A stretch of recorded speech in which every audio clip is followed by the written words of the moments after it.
মায়ের মৃত্যুর মাস ঘুরতে না ঘুরতেই বাবা দ্বিতীয় বউ এনে ঘরে তোলেন। আমি সেটা চুপচাপ দেখে যাই। কত সহজে আমার মায়ের জায়গাটা অন্য এক মহিলা এসে নিয়ে নিল। আমার মায়ের হাতে তিল তিল করে সাজানো সংসারটা কত সহজে আরেকজন দখল করে নিল। এসব দেখে আমার বিতৃষ্ণা জন্ম নিল এই পৃথিবীর উপর। রাগও হলো প্রচুর নিজের ভাগ্যের উপর। আমার সৎমা রুবি বেগম মোটেই সিন্ড্রেলা গল্পের মতো ছিলেন না, তবে আমাকে যে ভালোবাসতেন তেমনটাও না। আমার উপর ওনার কোনো মায়া কাজ করতো না, যা ছিল সব দায়িত্বের খাতিরে। বাবার ওপর আমার বেশি রাগ, তাই তার সাথে কথা বলা বন্ধ করে দিয়েছিলাম একেবারে। বাবাও আগ বাড়িয়ে কথা বলতে আসতো না। হয়তো নিজের নতুন সংসারে মজে ছিলেন তিনি। বছর ঘুরতে না ঘুরতে রুবি বেগম একটা ছেলে সন্তানের জন্ম দিলেন, ব্যাস আর কি। ওনাকেই সবাই মাথায় তুলে রাখলো। আমি যেন আরো একা হয়ে পড়লাম। মাহিনা আমি অত্যাচারিত না হলেও অবহেলিত হয়ে পড়লাম। কেউ আমার দিকে খেয়ালেই রাখতো না। শুধু খাওয়ার সময় রুবি বেগম আমায় ডাক, ব্যাস এটুকুই। বাবা তো দ্বিতীয় বিয়ের পরে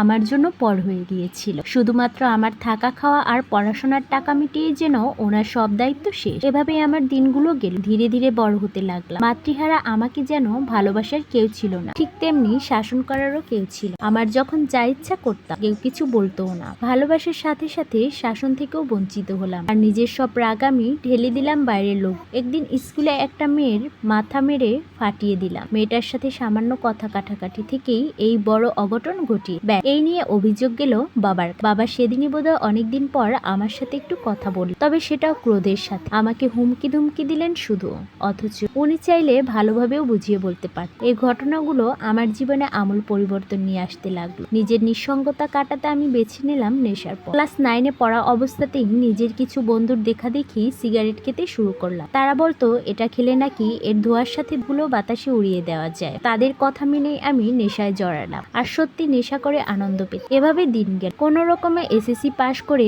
কলেজে উঠি। কলেজে গিয়ে আরো বেশি নষ্ট হয়ে গেলাম। কলেজে একটা ছেলের সাথে সম্পর্কে জড়িয়ে গেলাম, তার সাথে সর্বোচ্চ পর্যায়ে ঘনিষ্ঠ হল, আর এভাবেই আমি অন্ধকারের গহীনে হারিয়ে যেতে লাগলাম। ভালো মন্দ সবকিছুর ঊর্ধ্বে গিয়ে নিজের ভালো থাকাকে প্রাধান্য দিলাম। এদিকে কলেজের গণ্ডি পেরোতেই আমার বাবা আমার বিয়ের কথা ভাবতে শুরু করলেন, কিন্তু আমি তো বিয়ে করব না। বাবাকে দেখে পুরুষ মানুষদের প্রতি আর বিশ্বাস, মনে হয় তাদের সাথে বিয়ে করে আজীবন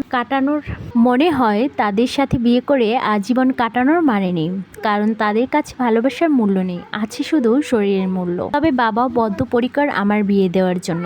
এদিকে আমি বেশ সুন্দরী হওয়ায় পাত্র খুঁজে পেতে অসুবিধা হলো না। সরকারি চাকরিজীবী মাঝবয়সী এক লোক এলো আমায় দেখতে, যার বয়স প্রায় আমার দ্বিগুণ। রুবি বেগম আমায় শাড়ি পরে ওনাদের সামনে যেতে বললেন, কিন্তু আমি জিন্স আর টি শার্ট পরেই ওনাদের সামনে চলে গেলাম। আমাকে দেখে সবাই থ বনে গেল, যেন শুরু হয়ে গেল সমালোচনা। আমার শিক্ষা দীক্ষা নিয়ে অনেক কথা উঠলো, আমি কেবল চুপ করে শুনলাম। তাকিয়ে রইলাম বাবার দিকে। উনিও কিছু বলেছিলেন না। হঠাৎ করে উঠে এসে আমার গালে থাপ্পড় বসিয়ে দিচ্ছেন আর চিৎকার করে বললেন, তুমি এটা কি করলে?